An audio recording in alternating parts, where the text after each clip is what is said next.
ছোট্ট এক নদীঘেরা গ্রাম, নাম মহেশপুর। সেখানে বাস করত এক ছেলে, নাম অর্ণব। অর্ণবের বাবা একজন জেলে, মা অসুস্থ। অর্ণব ছোটবেলা থেকে পরিশ্রমী, কিন্তু একটা স্বপ্ন ছিল, একদিন সে নদীর ওপারে শহরে পড়তে যাবে। প্রতিদিন সকালে অর্ণব মাছ ধরার জাল গুটিয়ে রাখত, তারপর নদীর পাড়ে বসে বই পড়ত। ওই নদীর পাড়েই থাকত আরেক মেয়ে, সুচিত্রা, গ্রামের স্কুলের সেরা ছাত্রী। দুজনের বন্ধুত্ব ছিল নদীর মতোই গভীর আর শান্ত। তুই যদি শহরে চলে যাস, আমাকে ভুলে যাবি না তো?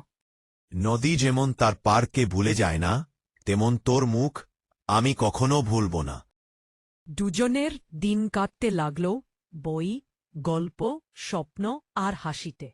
কিন্তু হঠাৎ একদিন অর্ণবের বাবার জাহাজ দুর্ঘটনায় নিখোঁজ হয়ে গেল। পুরো পরিবার ভেঙে পড়ল। আমার স্বপ্ন তো শেষ হয়ে গেল মা।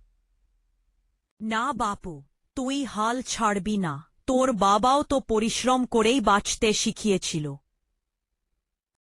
অর্ণব সিদ্ধান্ত নিল, শহরে যাবে, কাজ করবে আর পড়াশোনা চালিয়ে যাবে। কিন্তু সে কাউকে কিছু না বলে একদিন সকালে চলে গেল। শুদ্ধ রেখে গেলে একটা চিঠি নদীর পাড়ে সুচিত্রার জন্য।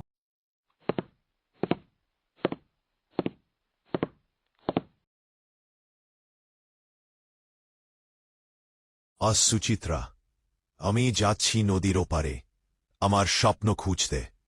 ফিরব একদিন, যখন মাটির গন্ধে তোমার চোখে আবার হাসি ফুটবে। আমার জন্য অপেক্ষা করো না। শুধু মনে রেখো, নদীর এ পাড়ে একটা ছেলে আজও তোর হাসির জন্য বাঁচে।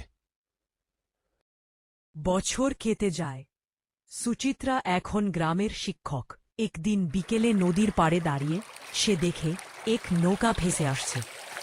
নৌকায় এক যুবক, চোখে পরিচিত চাহনি, হাতে পুরনো জাল।